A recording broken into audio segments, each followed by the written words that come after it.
Good evening, guys. How are you? I hope very well.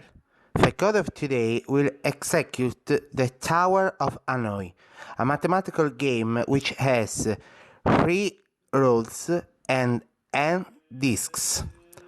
For more information about Tower of Hanoi and C++ programming language, look at the description. Now, let's start to see this new code.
If you like the video, share it with your friends and subscribe to the channel.